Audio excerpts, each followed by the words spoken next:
우리 경제는 코로나19 팬데믹으로 어려움을 겪고 있지만 또 K방역의 성공과 함께 경제 회복의 돌파구를 꾸준히 찾아왔습니다. 그중 가장 큰 축이 바로 수출인데요. 수출은 지난해 하반기부터 회복세를 보이면서 경제 회복의 견인차 역할을 해오고 있습니다. 머니투데이 방송은 수출을 더 키우려면 어떤 조건들이 필요할지 사회에 걸쳐 특별기획으로 살펴볼 예정인데요. 그 첫 순서로 우리 수출의 역할과 전망을 이재경 기자가 짚어보겠습니다. 맥 ICS는 인공호흡기를 포함한 호흡치료 솔루션을 만드는 중소기업입니다. 수입에 의존하던 인공호흡기를 지난 2006년 국산화에 최초로 성공했습니다. 지난해에는 코로나19 상황에서도 4,500만 달러를 수출했습니다. 작년에 저희가 한 600% 정도 가까이 성장을 했습니다. 근데 올해도 그 정도의 그 성장이 추가적으로 되지는 않겠지만 적어도 작년 정도의 수준에서 한 20-30%까지 좀 희망적인 기대를 좀 더 걸고 있습니다. K방역의 성공과 함께 K수출을 일군 사례로 평가됩니다.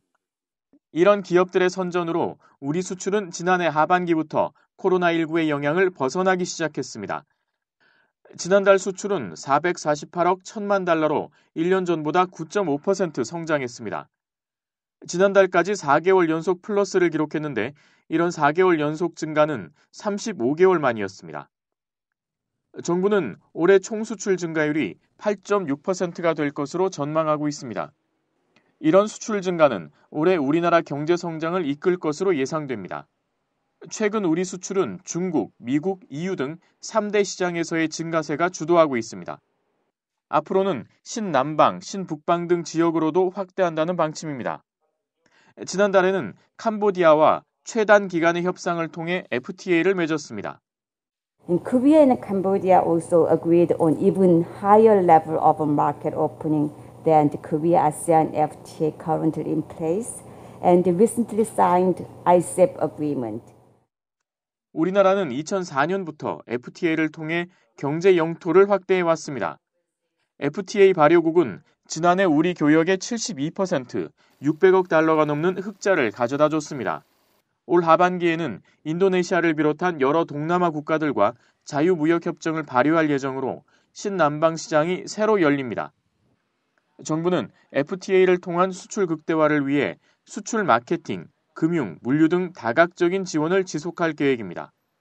신남방 지역을 대상으로는 FTA 해외 지원센터 신설, 기업 맞춤형 컨설팅 등 기업 지원을 집중하기로 했습니다. 정부는 조만간 수출 확대를 위한 전략도 새로 짤 예정입니다. 정부는 3월 중 구체적인 대책을 수립할 예정입니다. 민간과 협력하여 금년 수출 플러스와 무역 일조불 회복을 위해 최선을 다하겠습니다. 정부는 코로나19 장기화와 보호무역주의 확산과 같은 어려움을 이겨내고 올해 수출의 플러스 전환과 경제 재도약을 위한 수출 지원 대책을 마련한다는 방침입니다. 머니투데이 방송 이재경입니다.